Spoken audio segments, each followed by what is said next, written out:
Hi ಎಲ್ರಿಗೂ ನಮಸ್ಕಾರ. ನಾನು ಲಾವಣ್ಯ ದೇಶಪಾಂಡೆ.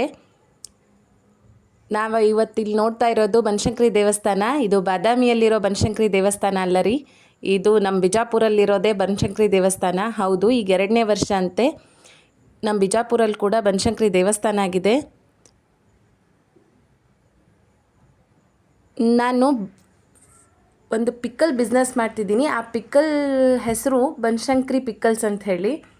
ಆ ಫ್ಲೆಕ್ಸ್ ಮಾಡಿಸ್ಕೊಂಡಿದ್ದೆ ನಾನು. ಒಬ್ಬರು ಸರ್ ನಂಗೆ ಹಿಂಗೆ ಭೇಟಿಯಾಗಿ ಹೇಳಿದರು, ಏನು ರೀ ಬನಶಂಕರಿ ಅಂತ ಯಾಕೆ ಇಟ್ಟಿದ್ದೀರಾ ಅಂತ ಕೇಳಿದರು.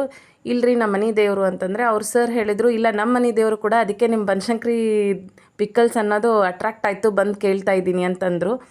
ಅವರೇ ಕೊಟ್ಟ ಮಾಹಿತಿ.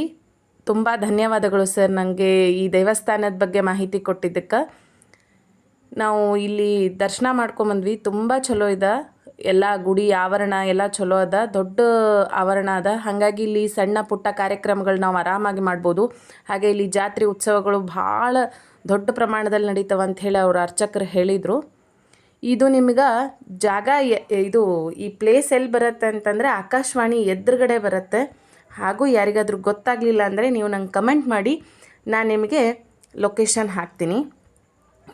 ಈ ಸುತ್ತಮುತ್ತ ಬಿಜಾಪುರ ಸುತ್ತಮುತ್ತ ಇರೋ ಜನ ಇದು ತುಂಬ ಅನುಕೂಲ ಆಗುತ್ತೆ. ಯಾಕಂದರೆ ನಾವು ಬಾದಾಮಿಗೆ ಹೋಗಿ ಈಗಂತೂ ತುಂಬ ರಶ್ ಆಗಿಬಿಟ್ಟದ ಬಾದಾಮಿ ಒಳಗೆ. ಅಲ್ಲಿ ಹೋಗಿ ದರ್ಶನ ಮಾಡ್ಕೊಂಬರ್ಲಿಕ್ಕೆ ಅನಾನುಕೂಲ ಆದವರು ನಾವು ಇಲ್ಲೇ ದರ್ಶನ ಮಾಡ್ಬೋದು. ಸೇಮ್ ಅಲ್ಲಿ ಯಾವ ರೀತಿ ಇದೆಯೋ ಅದೇ ರೀತಿ ಮೂರ್ತಿ ಇದೆ. ಅಲ್ಲಿ ದರ್ಶನ ತೊಗೊಂಡ್ಮೇಲಂತೂ ಖರೇನೆ ಮನ್ಸಿಗೆ ಇಷ್ಟು ತೃಪ್ತಿ ಅನ್ನಿಸ್ತ್ರಿ. ಖರೇನೆ ಹೇಳ್ಬೇಕಂದ್ರೆ ಭಾಳ ನೆಮ್ಮದಿ ಸಿಗ್ತವತ್ತು ನಮಗೆ, ಭಾಳ ಖುಷಿನೂ ಆಯಿತು.